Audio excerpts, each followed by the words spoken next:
मैं काफ़ी अरसे से अपनी गुजारिशात तहरीरन और किताब की सूरत में और ज़बानी तौर भी कहता रहा हूँ कि हमें अपना सिस्टम ऑफ एडमिनिस्ट्रेशन जो निज़ाम है पाकिस्तान में उसको सही माना में इस्लामी निज़ाम में ढालना पड़ेगा।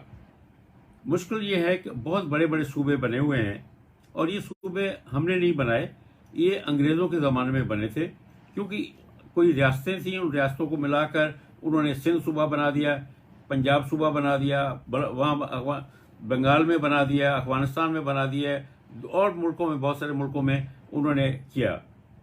रशिया ने किसी ज़माने में बहुत सारी स्टेट्स को इकट्ठा करके एक बहुत बड़ा रशियन सोवियत यूनियन बना दी थी, जो अब डिसइंटीग्रेट होकर यूगोस्लाविया वापस चला गया है। दूसरे छोटे छोटे जो मुल्क थे वो इंडिपेंडेंट बन गए। लेकिन हम क्योंकि एक मुल्क है पाकिस्तान, तो इसको हमने कायम रखना है और अल्लाह ताला ने ये कायम किया है, हमने नहीं कायम किया। सिर्फ ये है कि हमें इसका निज़ाम सही चलाना है और सही निज़ाम चलाने के लिए ज़रूरी है कि अगर उसको जितना छोटा करेंगे एडमिनिस्ट्रेशन यूनिट को उतना अच्छा होगा। मेरी एक तजवीज़ है कि बजाय इसके किसी बड़े बड़े जो सूबे बने हुए हैं, इन सूबों के बजाय हर डिवीज़न को सूबा बनाया जाए और वहाँ गवर्नर मुकर्रर किया जाए, वो अपनी फिर वहाँ कैबिनेट बनाए, इलेक्शंस हों और डिवीजन लेवल को वो सूबा होगा, उस सूबे के मेंबरान होंगे और एक असेंबली वहाँ लोकल बन जाएगी। और इसी तरह जो डिस्ट्रिक्ट हेडक्वार्टर है उसको डिवीजन बनाया जाए और जो डिस्ट्रिक्ट है उसको यूनियन काउंसिल लेवल पे लिया जाए। तो बेसिक यूनिट जो हमारे यहाँ होगा वो होगी यूनियन काउंसिल। अब यूनियन काउंसिल में हमने क्या करना है, उसकी एक बाउंड्री है, उसमें हमने एक तो अदालत कायम कर दी, एक वकील साहब को जज करके रखा जो मस्जिद में अदालत चलाएगा। दूसरा हमें चाहिए सेहत का मरकज़, तो वहाँ लोकल हेल्थ क्लिनिक होना चाहिए। हर यूनियन काउंसिल में अगर हेल्थ क्लिनिक है तो वहाँ मैटरनिटी भी वही हो सकती है और मामूली इलाज जो है बीमारी हमारी चोट लग जाती है या छोटी छोटी बीमारियाँ होती हैं उनका इलाज वहाँ के डॉक्टर कर सकते हैं। उसके बाद बड़े लेवल पे, डिस्ट्रिक्ट लेवल पे बड़े हॉस्पिटल बना दें, बड़ी फैसिलिटीज़ दे दें, एम्बुलेंस दे दें, आसानी हो जाएगी। दूसरा चीज़ ये है कि यूनियन काउंसिल लेवल पे स्पोर्ट्स ग्राउंड होना चाहिए ताकि बच्चे अपनी सेहत का ख्याल रख सकें। उनको भाग दौड़ मुख्तलिफ किस्म के खेल हैं और हमें उन खेलों पे ज़्यादा ख्याल रखना चाहिए जो ओलंपिक्स में खेले जाते हैं, वो उनको खेलों का मैदान बन जाएगा। इसी तरह लेडीज़ इंडस्ट्रियल होम होना चाहिए ताकि जो हमारी बच्चियां हैं, ख़वातीन हैं, वो हुनर सीखें और बाइज़्ज़त तरीके से अपने उस चार दीवारी के अंदर काम करें और उनकी हैंडीक्राफ्ट जो है हम लोग पूरे पाकिस्तान में भी इस्तेमाल कर सकते हैं और बाहर भी एक्सपोर्ट कर सकते हैं। इसी तरह ज़रूरी यूनिट के लिए हमें नहीं पता कि कौन सी यूनियन काउंसिल में कौन सा एरिया ऐसा है जहाँ और वहाँ किस किस्म की आबादी की जाए, उसके लिए वहाँ बोर्ड होना चाहिए। वहाँ की यूनियन काउंसिल के लोगों को पता है कि यहाँ गन्ना अच्छा हो सकता है, केला अच्छा हो सकता है, या कपास अच्छी हो सकती है, या कोई और फसल बेहतर हो सकती है, तो उस लिहाज से इसको रेगुलेट करें। हमारे जो एग्रीकल्चर डिपार्टमेंट्स बैठे हुए हैं, डिवीजन हेडक्वार्टर में बैठे हुए हैं, सिंध हेडक्वार्टर में बैठे हुए हैं, उनको कुछ पता नहीं है। वो एयर कंडीशनर में बैठे, अखबारें पढ़ी, गप्पे मारी और उनसे अगर पूछा जाए कि किस तरह से काम किया जाए, मुझे पता है, मुझे अपना तजर्बा है कि 1973 में मैंने सोचा मैं मॉडल डेयरी और कैटल ब्रीडिंग फार्म बनाऊँ। वहाँ हैदराबाद के करीब 16 किलोमीटर पे मुझे ज़मीन मिल रही थी।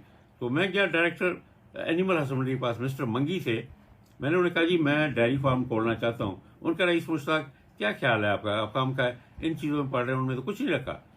तो मैंने सीरियसली उसको कहा कि मंगी साहब, आप director animal husbandry government of Sindh हैं, अगर आप कहते हैं कि डेयरी फार्मिंग नहीं हो सकती तो आपको नौकरी छोड़ देनी चाहिए, फिर आप क्यों यहाँ बैठे हैं।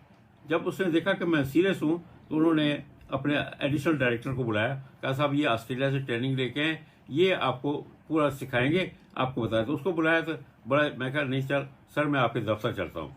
मैं उनके साथ उनके कमरे में गया और मैंने उन्हें कहा कि मैं डेयरी फार्म बनाना चाहता हूँ, मुझे बताइए कि मैं गाय रखूँ या भैंस रखूँ। तो उन्होंने कहा जी जो मर्जी रखें। मैं कहा नहीं, मैं एक एक्सपर्ट के पास आया, मैं क्या रखूँ, गाय रखूँ। बोला जी गाय रखें। मैं कहा ये कौन सी गाय? बोला जी रेड सिंधी गऊ है। मैं कहा कहाँ मिलेगी? जकवाबाद में मिलेगी, खैरपुर में मिलेगी, मीरपुर खास में मिलेगी। तो उस साहब को कोई पता नहीं था, क्योंकि उनके पास कोई स्टैटिक्स नहीं थी, उनको कोई इन्फॉर्मेशन नहीं थी, ना एनिमल हस्बेंड्री डिपार्टमेंट ने इस पर काम किया हुआ था कि कौन सा एनिमल किस इलाके में मिलता है। उन्होंने कहा कि नहीं, आप गाय देखें, पता करें, आपको अच्छी गाय मिल जाएगी। मैं कहा उनका कि एक जो रेड सिंधी गाँव में लूँ वो खाना कितना खाएगी, कितना घास खाएगी, कितना मैं उसको फीड दूं और वो कितना एवरेज दूध देगी। तो उसने क्या किया कि दराज खोला और एक printed secular style feasibility report मुझे दी। साहब आपने एग्रीकल्चर बैंक से लोन लेना होगा, इसमें सब सारा हमने हिसाब लिख दिया है, आपको लोन भी मिल जाएगा, आप डेयरी फार्म भी बना लेंगे। मैंने उन्हीं के सामने पढ़ा तो मैं कहा डायरेक्टर साहब लोन तो मिल जाएगा, ये वापस कैसे होगा, इसका तो आपने तरीका बताया ही नहीं है। तो वो बड़े परेशान हुए। तो उन्होंने कहा साहब ऐसे है कि हमारा रेड सिंधी कैटल फार्म है मलीर में, अगर आप वो देख लें तो आपको सारे सवालों का जवाब मिल जाएगा। मैं कहा जी बहुत अच्छा। मैं वापस गया बंगी साहब के पास, मैं कहा जी ये फरमाते हैं कि आपका सिंध गवर्नमेंट का मॉडल कैटल फार्म है मलीर में रेड सिंधी कऊ का, मैं देख लेता हूँ। उनका जी आप तो बहुत सीरियस हैं, कब जाना चाहते हैं? मैं कहा जी मैं कल चला जाता हूँ। दूसरे दिन उन्होंने एक वेटनरी का डॉक्टर जमील मेरे साथ दिया और मैं ड्राइव करके मलीर गया। तो उन्होंने मुझे वो डेयरी फार्म दूर से कहा ये 350 एकड़ में गवर्नमेंट ऑफ सिंध का फार्म है। मैंने देखा कि एक साहब बड़े मोटे से निकला हुआ वो बाहर खड़े थे और गाय जो थी शेड में थी सारी, और मुझे वर्चुअली एक एक गाय की पसली नजर आ रही थी, ऐसी सूखी हुई गाय थी। तो उसने डायरेक्टर वेटनरी डॉक्टर जो मेरे साथ था उन्होंने बताया जी ये आपका डेयरी फार्म विजिट करेंगे।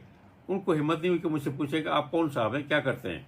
तो मैंने उनको पूछा, मैं कहा जनाब आप यहाँ के मैनेजर हैं, माशाल्लाह आपकी सेहत तो बहुत अच्छी है लेकिन आपकी गाय तो बहुत दुबली हुई है। बोला जी दरअसल हमारे पास बजट का प्रॉब्लम है। मैं कहा आपने तो कॉटन ग्रो की हुई है, ये आपकी गाय कॉटन खाती है? बोले नहीं, हम कॉटन से जो है कॉटन बेच के उससे चारा लेते हैं, वो हम गाय को देते हैं। तो मैंने जाके देखा वर्चुअली तो उनकी कोई भी गाय हेल्दी नहीं थी। मैं कहा जी इनका रिकॉर्ड रखा हुआ है?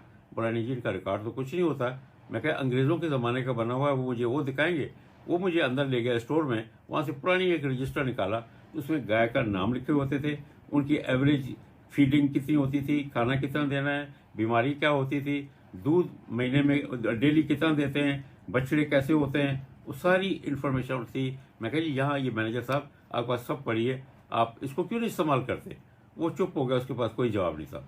तो मेरा कहने का मतलब ये है कि हमें ये जो 72-73 सालों में हमने ये ज़ाया किया अपने आप को, और हमारे हाकमान वक्त ने कभी इस तरफ ध्यान नहीं दिया, उनके दरवाजे खटका खटका के हम लोग थक गए। अब मुझे उम्मीद है कि नई जनरेशन जो आई है ये कोशिश करेगी कि हम हर चीज़ में कामयाब हों। जब हम मेहनत करेंगे, खुद फर्श पे जाके बैठेंगे, हमें एहसास होगा कि फर्श कैसा होता है। हम अगर लकड़ी की जगह पे बैठेंगे तो हमें पता होगा लकड़ी कैसी है। अगर हम बैठे एयर कंडीशन में हैं, एयर कंडीशन गाड़ियाँ हैं, हवाई जहाज़ों में सफ़र करते हैं, तो हमें क्या पता कि आवाम को क्या तकलीफ़ें हैं। हमारे तकरीबन 70 to 80% लोग जो हैं वो परेशान हैं। वो परेशान इसलिए हैं कि उनको कोई रास्ता नहीं दिखाने वाला। उनको अगर सही रास्ता दिखाया जाए वो ईमानदारी से काम करेंगे और इंशाल्लाह तरक्की करेंगे। तो मेरी यही गुजारिश है, यूनिट जो मनाएंगे आप यूनिट में हर चीज़ हो, वर्कशॉप भी होनी चाहिए ताकि ट्रैक्टर्स अगर ख़राब हो जाते हैं तो वो कर सके।